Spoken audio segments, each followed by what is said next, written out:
pour une nouvelle vidéo. Aujourd'hui, dans cette vidéo, on va parler du moins de mon Python Regius, donc Spider, parce que on parle souvent donc des spiders qui ont des tares génétiques, qui font des loopings ou qui font des choses comme ça avec leur tête ou même au moment des nourrissages. Donc on va parler un peu de ça parce que c'est vrai qu'on entend beaucoup. N'achetez pas vraiment de spider, vous allez voir qu'ils ont une tare, ou ils ont des problèmes pour manger, ou ils font des loopings, ou voilà. Donc j'en ai eu un chez moi depuis facile 6 mois à 7 mois maintenant. Il va parfaitement bien, donc c'est un mâle qui a pratiquement 6 ans, voilà, qui a un bon pépère déjà. Donc voilà, on va quand même parler un petit peu avant des Rhésus. Alors je suis pas le spécialiste dans les mutations, dans les génétiques. Voilà, ça m'intéresse pas trop tout ce qui est mutation génétique. Moi, je préfère plus avoir donc un serpent et une espèce que j'aime bien et que j'affectionne et que je trouve déjà jolie et puis intéressante à observation, comportement, alimentation, tout ça. Donc le Python Regius, déjà, il faut savoir que c'est un serpent fait pour débutants, oui et non. Il y a plusieurs sujets controverses que j'ai déjà dit sur ma chaîne, mais je ne le conseillerais pas vraiment pour débutants. Vous avez un risque sur deux qui refuse l'alimentation. Déjà, c'est des gros, c'est des serpents qui ont du mal à accepter du décongelé. Après, ça dépend des spécimens. C'est un serpent de taille, on va dire, moyenne, hein. Donc pour les mâles, vous allez compter entre 1,20 m, 1,30 m, 1,10 m, gros maximum. Pour un poids entre 1 kg et 2 kg, vraiment pour les plus gros. Les femelles, vous allez compter entre 1,40 m, 1,50 m, pour un poids de 3 kg, 2,5 kg, voire peut-être plus, vraiment pour des grosses femelles. Voilà, c'est des serpents qui vivent donc au Togo, Bénin, tous ces endroits-là.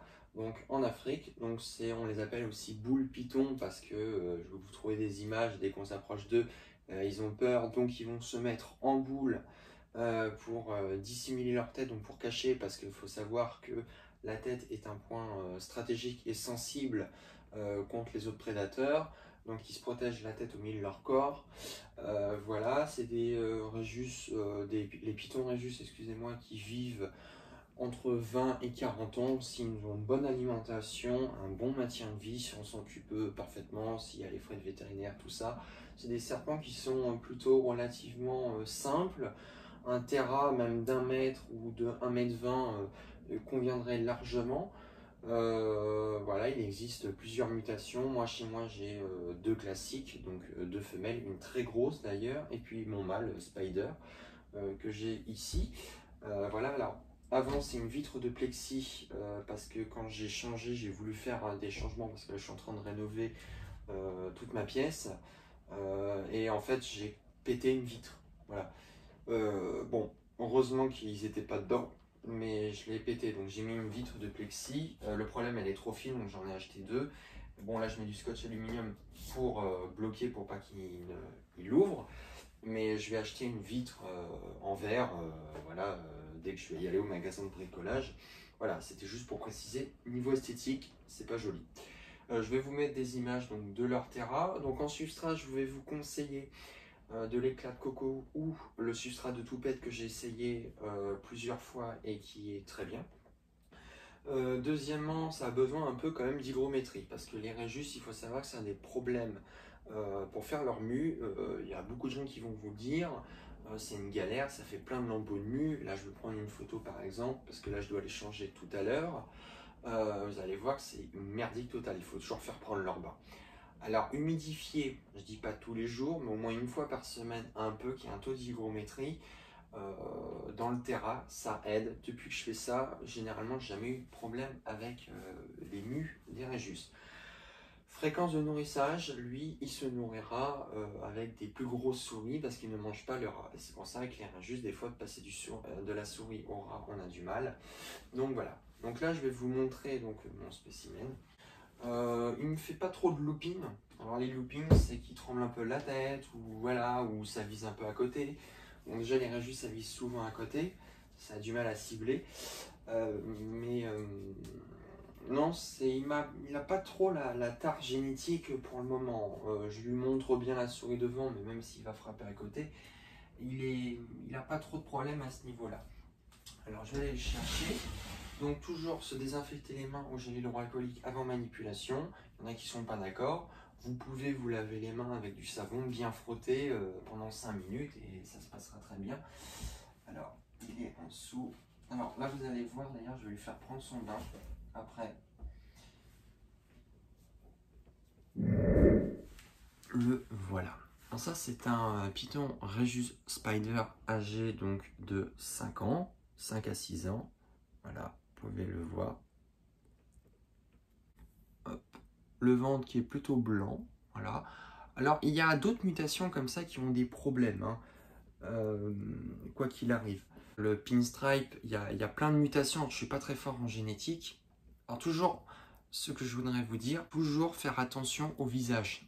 Toujours. Parce qu'il y a toujours un risque de vous faire mordre au visage, quoi qu'il arrive. Il faut faire très attention. Toujours pas mettre votre serpent près de la tête. Parce que si vous mord dans le nez ou je sais pas quoi dans le visage, ça fait à peu près mal. Alors, vous voyez qu'il penche un peu. Donc c'est un mâle qui est né d'ailleurs chez un éleveur, ce que j'ai cru comprendre.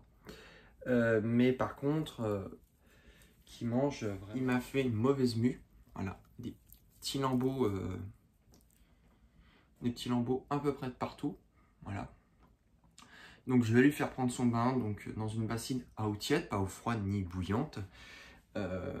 Et puis pour décoller lentement donc sa mue, parce qu'il m'a fait une mauvaise mue, j'ai essayé de l'aider un peu à humidifier, mais il n'arrive pas réellement à l'enlever. Donc par contre, ce qui est bien, il a enlevé les yeux, qui sont très importants. Il a enlevé donc au niveau du cloaque, et il a enlevé le bout de sa queue. Donc c'est plutôt bien, parce que sinon il faut faire gaffe, il faut bien surveiller les yeux, tout ce qui est fossette thermosensible, le cloaque, parce que sinon ça peut faire des garrots. Donc là on va aller le reposer. Vraiment, donc vous avez vu donc mon mâle, donc il est âgé de 5 ans. Il mange que des souris adultes, il n'y a pas de problème, vous voyez qu'il n'est pas maigre. Alors je le nourris plus souvent que les autres, hein, forcément, parce que les souris, bon, ça n'a pas le même rapport nutrition que des rats, hein, forcément. C'est toujours mieux conseillé de nourrir au rat. Vous pouvez nourrir à la souris, mais il y a moins de choses dedans concrètement. Maintenant, moi, je nourris même mes petites couleuvres ou n'importe quoi avec des ratons, ou même voilà, plusieurs choses comme ça. Bon, je vais mettre comme ça sera plus facile, parce que je suis un peu trop grand. Non, mais tout ça pour vous dire qu'au final, il m'a pas trop la tare génétique comme on pourrait penser qu'il tremble un peu. Bon, juste quand je lui présente la proie, vous avez dû voir dans certaines vidéos, il est comme ça, il va se tourner un peu. Et puis hop, il va cibler, mais généralement, il cible plutôt rapidement. Après ça dépend, mais il n'a pas trop la tare génétique. En fait chez les spiders ça a été mélangé, mais ils ont généralement quand même ce truc de looping, voilà, donc des petites tares génétiques. Donc généralement les gens ne vont pas vouloir en prendre parce qu'il y a cette tare génétique. Après ça reste un animal, hein. Des fois vous pouvez avoir des serpents ou des lézards, des iguanes, des tortues qui ont un œil en moins, qui sont largement blessés, c'est pas pour ça qu'on va pas les prendre. En fait, dès qu'il y a un défaut, on va dire, technique, on le prend plus. Par exemple, un chien qui est handicapé ou je sais pas quoi, les gens n'en voudront pas, par exemple, dans la boutique ou chez un éleveur, alors que ça reste quand même un animal qui est quand même sensible, voilà, toutes les choses, donc ça reste quand même un être vivant. Moi, par exemple, si j'ai... je sais pas, moi j'achète un serpent qui a un défaut à l'œil ou qui a un œil en moins, bah, c'est pas pour ça que je vais pas le prendre. Voilà, je veux dire, il faut pas s'arrêter au niveau des défauts techniques ou des balafres ou des trucs, il est moins esthétique. Maintenant, voilà. Donc je voulais vraiment vous faire cette vidéo à propos du spider parce que je me suis dit, tiens, il va peut-être falloir que j'en fasse une. Et puis, bah, c'était l'occasion de vous le montrer aussi, ça fait un petit bout de temps. Donc après la manipulation, je vais quand même faire le geste, je vais me désinfecter les mains, voilà. Donc les vidéos reprennent plutôt le rythme, voilà, parce que en ce moment c'était un peu compliqué avec toutes les choses qui s'est passé. Donc je reprends les vidéos, je vais pas arrêter les reptiles, je vais pas arrêter les serpents, il y a d'autres projets qui arrivent. Vous pouvez voir que la batterie elle n'est pas comme dans les dernières vidéos.